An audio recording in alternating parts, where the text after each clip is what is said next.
Hello friends, एक बार फिर से आपका स्वागत है हमारे चैनल विकोटा क्लासेस पे। अगर आपने अभी तक हमारे चैनल को सब्सक्राइब ना किया हो तो सबसे पहले चैनल को सब्सक्राइब कर लीजिए और नोटिफिकेशन बेल को ज़रूर प्रेस कीजिए ताकि आपको आने वाले वीडियोस के बारे में पहले से पता चलता रहे। तो चलिए आज हम बात करते हैं क्लास +1 में चैप्टर सेट्स की। ये चैप्टर हम स्टार्ट कर चुके हैं और इसके 2 लेक्चर्स मैं पहले डिलीवर कर चुका हूँ। तो जिन स्टूडेंट्स को चैप्टर 1 में एक्सरसाइज 1.1 के सॉल्यूशन चाहिए तो हमारा लेक्चर 1 और 2 वो देख सकते हैं। उसमें हमने चैप्टर सेट्स के बेसिक कॉन्सेप्ट्स और फर्स्ट एक्सरसाइज की बात की है। तो आज हम बात करेंगे नेक्स्ट कॉन्सेप्ट जो कि है टाइप्स ऑफ सेट्स। सेट के बारे में आपको पता है, ए वेल डिफाइंड कलेक्शन। अगर फिर भी आपने अभी तक हमारे पहले 2 वीडियोस को ना देखा हो तो पहले 2 वीडियोस वो देख सकते हैं। तो चलिए आज स्टार्ट करते हैं टाइप्स के बारे में। तो अगर मैं सेट्स की बात करूं, सेट होती है एक well defined collection, okay, collection of elements. तो जो टाइप्स है वो डिपेंड करेंगी सेट्स में नंबर ऑफ एलिमेंट्स पे, ओके। तो नंबर ऑफ एलिमेंट्स के बेस पे जो टाइप्स ऑफ सेट्स बनते हैं, सबसे पहला जो टाइप बनेगा वो बनता है एम्प्टी सेट। कौन सा सेट? Empty set. एम्प्टी जैसे कि नाम से ही पता लग रहा है, खाली सेट। तो एक ऐसा सेट जिसमें कोई एलिमेंट पॉसिबल ना हो वो सेट कहलाता है empty set. Suppose for example मैं आपको एक कहता हूं कि A set A in which X will be there, X any element, definition of the element. एक तरह से हम कह सकते हैं X is a natural number, X is a natural number and x जो है 5 से बड़ा है और 3 से छोटा है। तो हमें एक ऐसा नंबर ढूंढना है, एक नेचुरल नंबर जो 5 से तो ग्रेटर है और 3 से लेस। तो आप सोचिए ऐसा कौन सा एलिमेंट है जो 5 से बड़ा होगा? 6, नेचुरल नंबर की बात है तो 6, 7, 8, 9, 10 5 से बड़े। क्या ये सभी एलिमेंट 3 से छोटे हो सकते हैं? एक भी नहीं हो सकता, क्योंकि 3 खुद 5 से छोटा। तो एक कंडीशन जो है उल्टी दे रखी है हमने, इसलिए यहां पर ये सेट जो बनता है आपका एम्प्टी सेट बन जाता है। एम्प्टी सेट को 2 और नामों से जाना जाता है, एक है नल और दूसरा वॉइड। अगर मैं इसकी डेफिनेशन की बात करूं तो एक इम्पॉसिबल कंडीशन आती है, ऐसे एलिमेंट्स की बात होती है जो है ही नहीं, रियल वर्ल्ड में वो चीज़ें एग्जिस्ट ही नहीं करती, जैसे कि 3 से छोटा नंबर और 5 से बड़ा, ओके। और आ सकता है इसमें कोई बी सेट हम ले लेते हैं, x is an odd number divisible by 2। एक ऐसा ओड नंबर बताइए जो 2 से डिविजिबल है। अब आपको पता है कि जो नंबर 2 से डिवाइड होते हैं वो इवन होते हैं, और ओड नंबर की तो डेफिनेशन ही है कि जो 2 से डिवाइड ना हो। तो जो नंबर ओड होगा वो 2 से डिवाइड नहीं होगा और 2 से डिवाइड होगा तो ओड नहीं होगा। तो इस केस में ऐसा कोई भी ओड नंबर एग्जिस्ट नहीं करता जो 2 से डिविजिबल हो। So that's why B is also an empty set. तो एम्प्टी सेट को लिखा कैसे जाएगा? हम बार बार इसका नाम पूरा थोड़ी लिखेंगे सेंटेंस बना के, दिस इज एम्प्टी सेट। तो इसके लिए कोई साइन भी होगा, तो मैं आपको बता देता हूँ। एम्प्टी सेट के लिए हम जो साइन यूज करते हैं ये साइन है, इसको हम बोलते हैं फाई। क्या बोलते हैं इसको? Phi, okay. इसको यूज करते हैं हम एम्प्टी सेट को डिनोट करने के लिए, और इसके लिए एम्प्टी ब्रैकेट को भी यूज किया जा सकता है। बट स्टूडेंट कहाँ गलती करता है? एम्प्टी ब्रैकेट से भी एम्प्टी सेट को शो किया जा सकता है, बट स्टूडेंट कई बार कंफ्यूज हो जाता है कि फाई एक सेट है, वो इसको एलिमेंट समझ के इसको ब्रैकेट में डाल देता है। This is not empty set, क्योंकि एम्प्टी सेट में सिर्फ खाली ब्रैकेट यूज होती है, और फाई जो है खुद एक सेट है। Phi needs not bracket.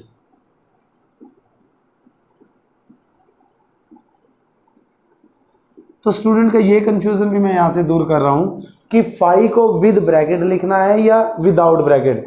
कई बार सोचते हैं कि लिखें या ना लिखें क्या फ़र्क पड़ता है, तो फ़र्क पड़ता है, क्योंकि फाई जो है खुद एक सेट है। अगर हम उसको एक ब्रैकेट में डाल देंगे तो वो दूसरे सेट में एक एज एन एलिमेंट काम करेगा, जो कि वहाँ पर जो फाई है एलिमेंट का काम करेगा और वो सेट जो है फिर एम्प्टी नहीं रहेगा। इसलिए यहाँ पर कभी भी आप एम्प्टी सेट को ऐसे शो नहीं करेंगे। हम एम्प्टी सेट को जब भी शो करेंगे या सिर्फ ब्रैकेट यूज़ होगी, एम्प्टी ब्रैकेट, या सिर्फ phi. I hope the first point is clear. फिर भी अगर कोई डाउट रह गया तो आप इसको थोड़ा सा रिवाइंड करके एक बार रिवाइज कर सकते हैं।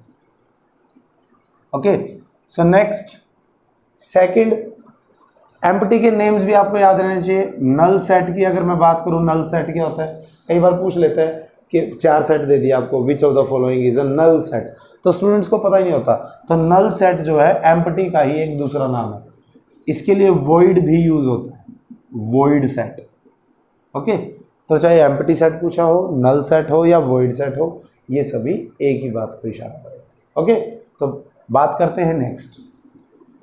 सेकंड टाइप जो है सेट्स की वो है सिंगलटन सेट। कौन सा set? Singleton set. Single, single का मतलब क्या होता है? एक।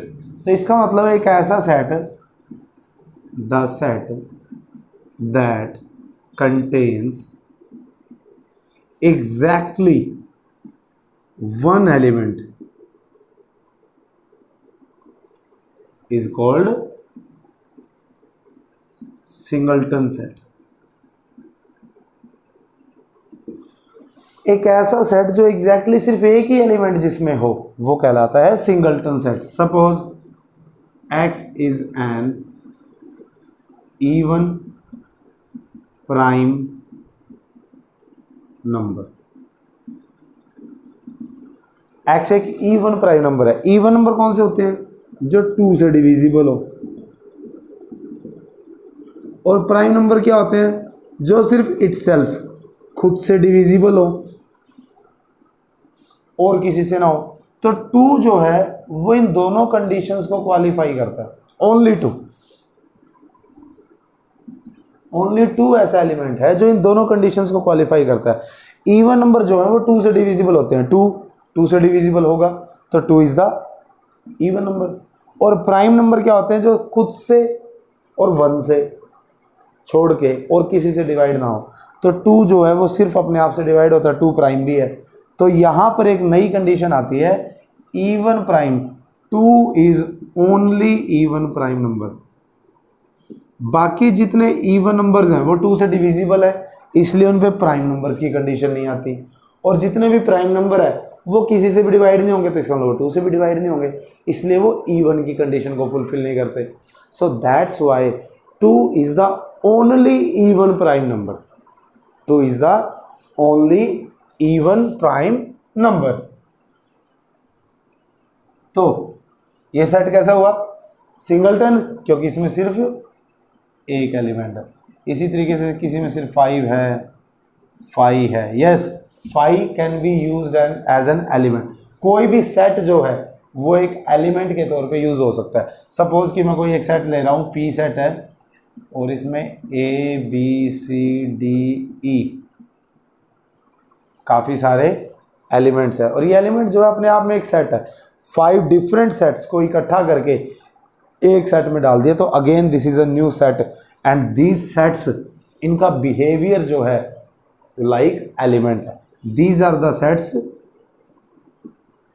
behaving like elements.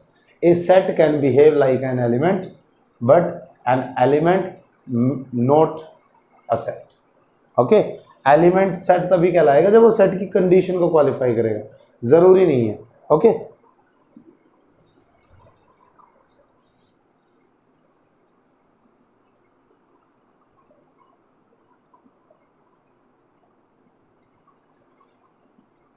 तो सिंगलटन सेट पता लगा। इसी तरीके से और भी हो सकता है कुछ। ओके, कोई भी एक नंबर दिया जा सकता है या कोई एक लीनियर इक्वेशन दी जा सकती है, x + 3 = 5। इसका जो सोल्यूशन है वो सेट क्या होगा? x + 3 = 5। 3 को हम सब्सटीट्यूट करेंगे, शिफ्ट करेंगे, 5 - 3 हो जाएगा, x = 2।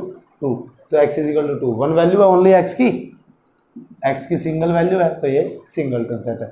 और ऐसे जितने भी सेट है जिनमें सिर्फ एक सिंगल एलिमेंट हो वो कहलाता है singleton set. Third type finite set. और फोर्थ, मैं थर्ड और फोर्थ दोनों एक साथ बता देता हूं आपको, फाइनाइट सेट और infinite set. Finite countable,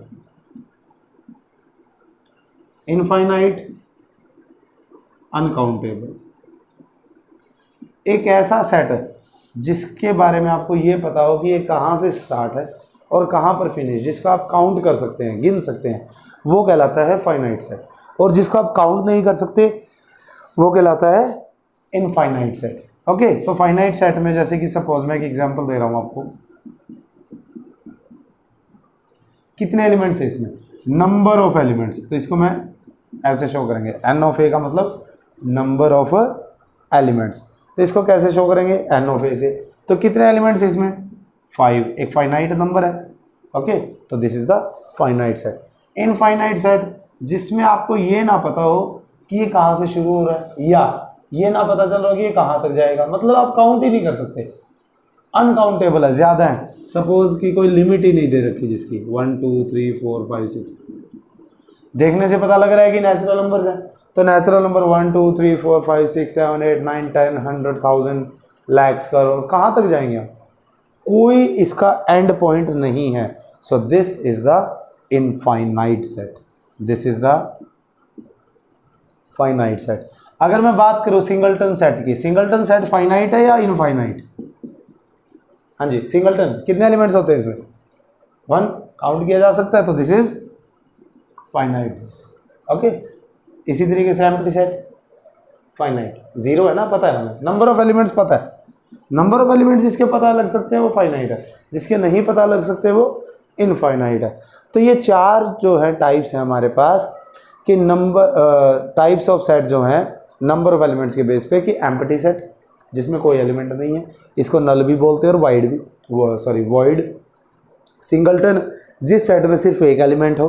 finite countable जिसकी दोनों बाउंड्रीज हमें पता है, कहाँ से लेके कहाँ तक।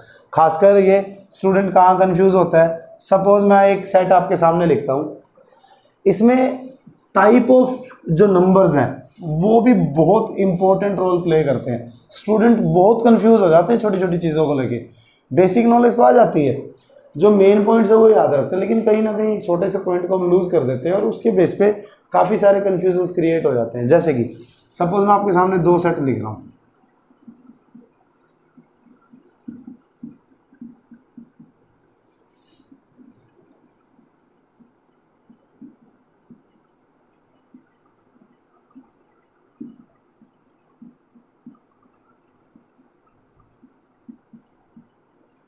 पहला सेट ए सेट, ये फाइनाइट है या इनफाइनाइट? क्यों? नेचुरल नंबर है, तो सबसे पहले तो हमें ये देखना पड़ेगा कि एक्स है क्या, इसकी टाइप बहुत ज़रूरी है, टाइप को बहुत पता होना चाहिए कि ये टाइप है क्या। जो एक्स है वो नेचुरल नंबर है, नेचुरल नंबर कहाँ से शुरू होते हैं, 1, और इसने बोला है कि लेस देन 10 लेना, तो मैं इसको जब लिखूंगा, ये कौन सी फॉर्म है, लास्ट लेक्चर अगर आपने ध्यान दिया हो, कौन सी टाइप है, लिखने का तरीका कौन सा, रिप्रेजेंटेशन का, this is the set builder form. Rule method है ये, दोनों ही सेट्स को सेट बिल्डर फॉर्म में लिखा गया। अब मैं इनको रोस्टर में कन्वर्ट करके दे रहा हूं आपको, रोस्टर फॉर्म। ओके, ए एक्स नेचुरल नंबर है तो 1 से स्टार्ट होगा, 1 2 3 4 5 6 7 8, कहाँ तक जाना कहता है कि 10 से लेस, इक्वल का साइन है तो ओनली 10 यूज नहीं होगा, 10 से छोटा जो नंबर होगा वो यूज होगा, तो 9 तक, 1 to 9 काउंट कर सकते हैं, काउंटेबल है तो फाइनाइट सेट है। क्या ये फाइनाइट? दूसरी अगर मैं बात करूं बी सेट की, ओके, तो यहीं से स्टार्ट करते हैं, 9 से शुरू होगा, 9 8 7 6 5 4 3 2 1, ये आगे सारे आपके नेचुरल नंबर। बट यहां पर अगर मैं ध्यान दूं तो बात हुई है इंटीजर्स की, Z स्टैंड्स फॉर इंटीजर्स, ये आपको याद होने चाहिए, N natural z integers q rationals i इररेशनल्स। क्योंकि जब तक आपको नंबर्स के टाइप्स के बारे में नहीं पता होगा तो आप फाइनाइट और इनफाइनाइट के बीच का फर्क देख ही नहीं पाएंगे, और इन सब को मिला के टोटल जो है हमारे वो बनते हैं real. Every number is the real number that exist, every number that exist is the real number. तो यहाँ पर अगर मैं बात करूँ इंटीजर्स की, तो इंटीजर्स कौन से होते हैं हमारे, z दिया तो इंटीजर्स यूज हो रहे हैं। इंटीजर में 0 भी आएगा, नेगेटिव भी आएंगे, -1 -2। नेगेटिव कहाँ तक जा सकते हैं, 9 तक नहीं। उसने बोला है कि x जो है लेस देन 10 है, अपर लिमिट तो दे दी, लोअर लिमिट देनी भूल गया वो, या उसने दी नहीं। लोअर लिमिट नहीं है तो इसका मतलब ये लेफ्ट साइड में इनफाइनाइट जाएगा, तो दिस इज द इनफाइनाइट। क्योंकि जितने नेचुरल नंबर है उतने ही उनके नेगेटिव्स हैं। तो पॉजिटिव की तो उसने कैप दे दी कि 9 से आगे नहीं जाना भाई, लेकिन नीचे की कैप तो देना भूल गया, वो नहीं दी। तो एक तरफ से ये जो है इनफाइनाइट है, तो इनफाइनाइट है, चाहे वो एक तरफ से या दोनों तरफ से। So this is the infinite set. तो किसी भी सेट की अगर आपको सेट बिल्डर फॉर्म दे रखी हो और आपसे पूछा गया कि वो फाइनाइट है या इनफाइनाइट, तो आपको कंफ्यूजन दूर करने के लिए सबसे पहले उसको रोस्टर फॉर्म में ज़रूर कन्वर्ट करके देखिए, रफली या फेयर, रफ या fair as you wish, but आपको कंफर्म पता होना चाहिए कि हाँ है क्यों। और जो भी आप टाइप दे रहे हैं तो उसका रीज़न ज़रूर मेंशन करें, चाहे सिंबल फॉर्म में चाहे सेंटेंस फॉर्म में। ओके, तो ये 4 टाइप होती है सेट्स की। इसके अलावा 2 टाइप्स और बताई जा सकती हैं सेट्स की, वो और मैं आपके सामने डिस्कस कर लेता हूँ। ओके, तो यहाँ पर 5वीं जो टाइप बताई जा सकती है वो बताई जा सकती है इक्वल सेट्स की। इक्वल सेट, ऑब्वियस सी बात है, 2 चीज़ें इक्वल होंगी या 2 से ज़्यादा होंगी। तो जब भी इक्वल वर्ड आता है तो एक से ज़्यादा सेट्स को हम यहाँ पर डिफाइन कर रहे हैं। तो एक सेट में लिख रहा हूँ A X is a natural number and x² - 5x + 6 = 0। B set में लिख रहा हूँ x is a real number, x <4 c, यहाँ पर मैं लिख देता हूँ 2 3। ओके, कोई भी सेट्स बनाए जा सकते हैं। तो सबसे पहले हमें इनको रोस्टर फॉर्म में बदलना पड़ेगा। ये सेट तो पहले ही रोस्टर फॉर्म में है। अब मुझे देखने हैं इक्वल तब होंगे जब एलिमेंट सेम होंगे। तो equal sets, 2 set A and B are called or said to be equal sets if each element of A lies in B and each element of B is found in A। A का हर एक element अगर B में पाया जाए, B का हर एक element A में पाया जाए, नंबर ऑफ एलिमेंट्स दोनों में सेम हो, irrespective of the order. Order कोई कंपलसरी नहीं है। सपोज कि C सेट है, एक D और डायरेक्ट लिख के दिखा देता हूँ 3 2। अब किसी स्टूडेंट से पूछा क्या C और D इक्वल है, कहता है सर 2 और 3 है, 3 और 2 है, नंबर तो सेम है बट सर ऑर्डर सेम नहीं है इसलिए इक्वल नहीं है। नहीं, C = D। ऑर्डर कोई कंपलसरी नहीं है, इररिस्पेक्टिव ऑफ ऑर्डर। 2 चीज़ें देखनी है, नंबर ऑफ एलिमेंट्स, इसमें 2 एलिमेंट है, इसमें भी 2 ही है, कम ज़्यादा नहीं होने चाहिए। हाँ, रिपीट कर रखा हो वो बात अलग है, 3 2 2। अब कितने एलिमेंट है इस सेट में, 2, क्योंकि ये इमेज है, ये कॉपी एक्स्ट्रा एलिमेंट है ना, तो इसको हम काउंट नहीं करेंगे, तो 2 ही एलिमेंट है। तो 2 सेट इक्वल कहलाते हैं अगर दोनों में नंबर ऑफ एलिमेंट्स इक्वल हो और इसके साथ साथ दोनों ही एलिमेंट जो हैं एक दूसरे के इक्वल हो, या आप कह सकते हैं कॉरेस्पॉन्डिंग एलिमेंट जो है वो इक्वल है। इक्वल सेम एलिमेंट्स और नंबर ऑफ एलिमेंट्स इक्वल हो तभी 2 सेट इक्वल कहलाते हैं। तो मैं बात कर रहा था यहाँ पर इस सेट को, अगर मैं बात करूँ A को अगर मैं लिखूं दोबारा x² - 5x + 6 क्वाड्रेटिक इक्वेशन, इसको अगर आप सोल्व करेंगे तो x की वैल्यू क्या आएगी 2 और 3। और B में अगर मैं बात करूं x रियल नंबर और x जो है <4 है। रियल नंबर्स आपको पता है कि 2 नेचुरल नंबर के बीच में भी बहुत सारे होते हैं, रियल नंबर से बहुत हैं, रैशनल इरैशनल दुनिया भर के इनफाइनाइट नंबर आ सकते हैं। तो ये जो है आप 4 से कम कितने रियल नंबर्स हैं उनको काउंट ही नहीं कर सकते, इनफाइनाइट है तो। ओके, और सी की अगर मैं बात करूं तो यहाँ पर बात आएगी 2 और 3। तो अगर मैं ए और सी को कंपेयर करूं, ए और सी को कंपेयर किया जाए ध्यान से तो देखा जाए यहाँ पे 2 2 3 3, 2 ही एलिमेंट इसमें, 2 ही एलिमेंट इसमें, नंबर ऑफ एलिमेंट्स इक्वल है और एलिमेंट्स भी जो हैं वो सेम है। So A is equal to C. Okay, तो इस तरीके से दो सेट इक्वल कब होंगे? जब दोनों सेट्स में नंबर ऑफ एलिमेंट्स इक्वल है और एलिमेंट्स भी कॉमन है। कॉमन एलिमेंट्स दोनों में पाए जाते हैं। ओके, फर्स्ट का हर एक एलिमेंट, अगर दो सेट दे रखे हैं, अब मैं एक नया एग्जांपल आपके सामने दे रहा हूं,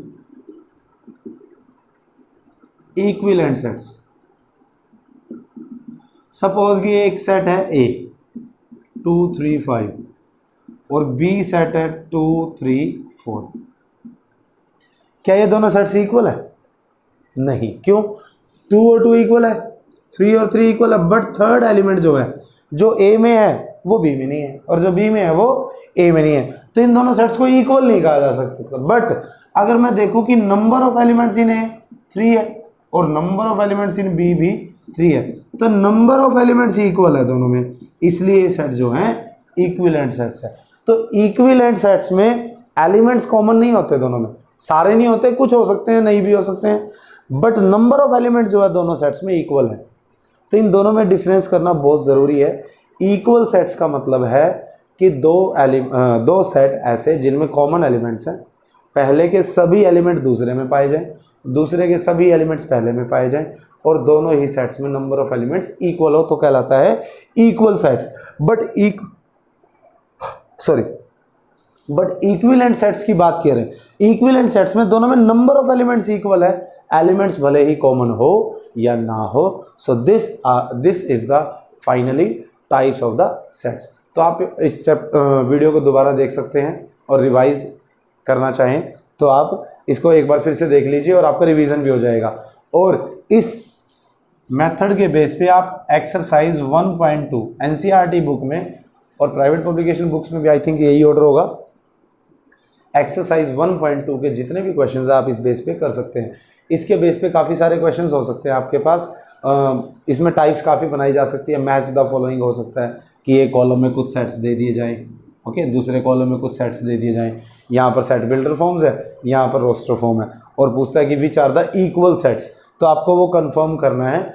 ऐसा क्वेश्चन आप पहली एक्सरसाइज में भी कर चुके हैं, ओके। या पूछ सकता है आपको 5 सेट्स दे दिए, पूछता है इनमें से कौन सा नल है, कौन सा इक्विवेलेंट है सेट दो आपस में, या कौन सा सेट सिंगलटन है, या कौन से फाइनाइट हैं, इनफाइनाइट है।